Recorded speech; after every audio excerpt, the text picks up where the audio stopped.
Assalamualaikum warahmatullahi wabarakatuh. Perkenalkan, nama saya Dana Fatimatu Zahra dari kelas A Tadris Biologi.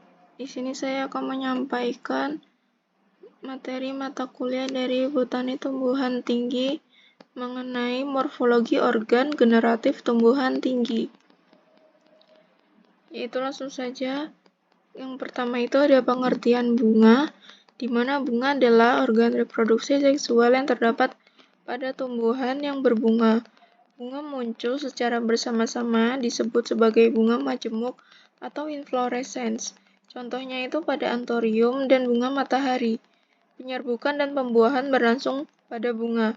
Setelah pembuahan, bunga akan berkembang lebih lanjut membentuk buah. Selanjutnya itu ada morfologi bunga pada tumbuhan. Yang pertama itu ada putik. Nah, di putik ini terdapat bagian kepala putik, tangkai putik, dan bakal buah.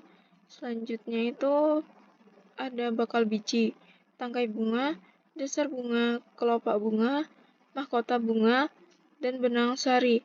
Di benang sari ini terdapat kepala sari dan tangkai sari. Selanjutnya itu ada bagian setril bunga, di mana perhiasan dan kelengkapan bunga, yaitu kelopak bunga atau yang memiliki nama latin calyx dan mahkota bunga yang memiliki nama latin corolla. Fungsi dari kelopak bunga melindungi bunga yang masih muda dan melindungi kuncup ketika bunga sedang berkembang. Dan sedangkan fungsi dari mahkota bunga untuk membuat para binatang pemakan nektar tertarik pada bunga tersebut. Selanjutnya ada bagian fertil atau bagian reproduksi pada bunga, yaitu di mana benang sari yang memiliki nama latin stamen dan putik yang memiliki nama latin pistillum. Benang sari merupakan organ perkembangbiakan jantan. Fungsi dari benang sari adalah untuk penyerbukan pada bunga. Kemudian bunga memiliki organ atau alat reproduksi betina yang dikenal dengan nama putik. Fungsi dari putik adalah tempat atau wadah serbuk sari yang berasal dari benang sari, alat reproduksi pada bunga. Kemudian yang selanjutnya itu ada jenis-jenis bunga pada tumbuhan. Yang pertama ada bunga lengkap, di mana yaitu bunga yang memiliki komponen bunga berupa kelopak bunga, mahkota bunga, putik, dan benang sari.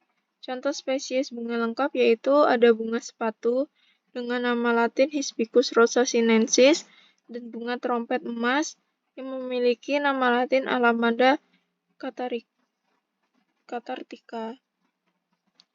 Kemudian yang kedua itu ada bunga tidak lengkap, yaitu jika tidak memiliki komponen bunga yang terdiri dari kelopak bunga, mahkota bunga, putik, dan benang sari.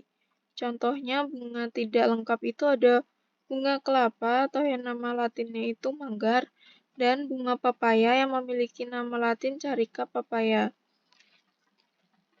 Selanjutnya itu ada pengertian buah pada tumbuhan. Buah adalah bagian organ dari tanaman yang berasal dari bunga. Buah dihasilkan dari penyerbukan putik oleh benang sari. Di dalam buah terdapat biji yang merupakan bagian penting bagi tumbuhan berkembang biak secara generatif. Karena biji nantinya akan tumbuh dan berkembang menjadi individu baru yang mempunyai sifat seperti induknya. Dan setiap buah berasal dari tanaman, tapi tidak semua bunga itu bisa menghasilkan buah. Selanjutnya itu ada morfologi buah pada tumbuhan. Yang pertama itu ada kulit buah yang memiliki nama latin perikarp. Nah, di perikarp ini terdiri dari 3 lapisan, yaitu ada esokarp bagian luar, mesokarp bagian tengah, dan endokarp itu bagian dalam. Selanjutnya itu ada daging buah atau mesokarp. Nah, di bagian daging buah ini umumnya merupakan jaringan parenkim yang mengandung banyak air dan gula. Selanjutnya itu ada biji atau ovulum. Biji itu merupakan bagian yang paling penting dalam buah karena berfungsi untuk melanjutkan siklus hidup tumbuhan. Selanjutnya itu ada tangkai buah atau yang memiliki nama latin peduncle, bagian yang menghubungkan buah dengan pohon atau tanaman induknya. Selanjutnya itu ada jenis-jenis buah pada tumbuhan. Yang pertama itu ada buah berdaging. Buah berdaging atau fleshy fruit adalah buah yang memiliki daging buah yang tebal dan lembut yang melindungi biji dalam buah tersebut. Buah ini biasanya memiliki kadar air yang tinggi dan kaya akan vitamin dan mineral. Contoh pada buah berdaging itu adalah jeruk yang memiliki nama latin citrus dan semangka yang memiliki nama latin Citrullus lanatus. Selanjutnya itu ada buah kering, di mana buah kering adalah jenis buah yang telah kehilangan sebagian besar kadar airnya melalui proses pengeringan.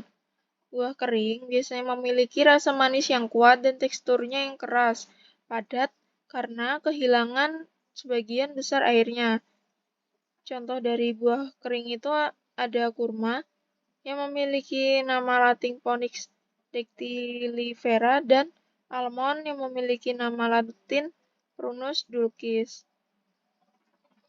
Selanjutnya ada pengertian biji pada tumbuhan, di mana biji merupakan bagian yang berasal dari bakal biji dan di dalamnya itu mengandung calon individu baru atau yang disebut lembaga.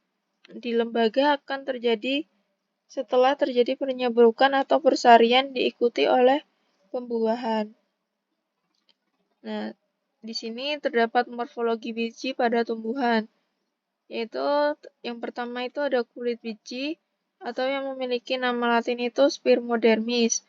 Kulit biji atau spermodermis ini berasal dari selaput bakal biji atau integumentum. Kemudian ada tali pusar atau funiculus, di mana bagian-bagian biji berbentuk menyerupai tangkai yang menghubungkan biji dengan tambui. Bila biji masa, biasanya itu biji akan terlepas dari tali pusarnya ini. Kemudian ada inti biji yang memiliki nama latin nucleus seminis. Di bagian biji yang terakhir adalah inti biji. Inti biji ini merupakan bagian inti pada biji yang dikelilingi oleh kulit biji.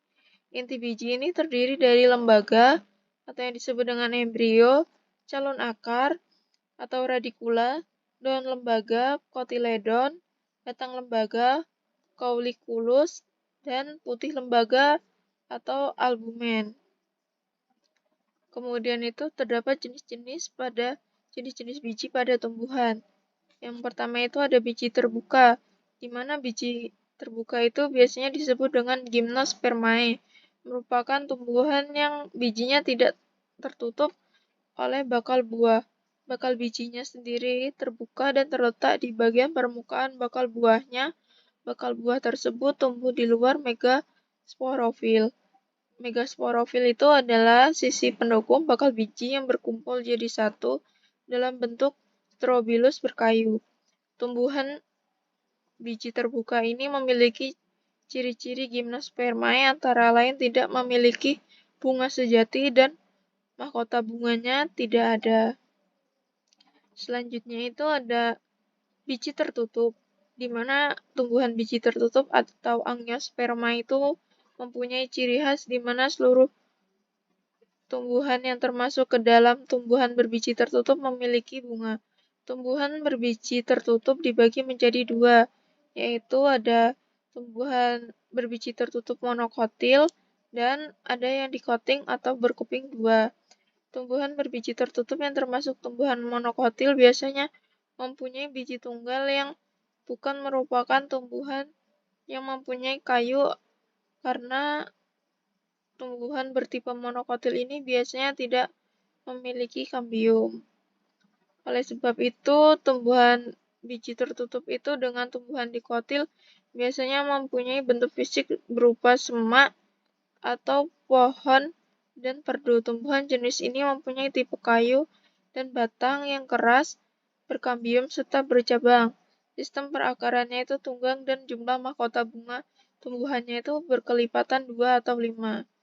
Nah, di sini contoh biji dikotil dan monokotil, di mana bila biji dikotil itu bijinya dapat dibelah menjadi dua, dan sedangkan monokotil itu tidak bisa dibelah. Sekian penjelasan dari saya. Assalamualaikum warahmatullahi wabarakatuh.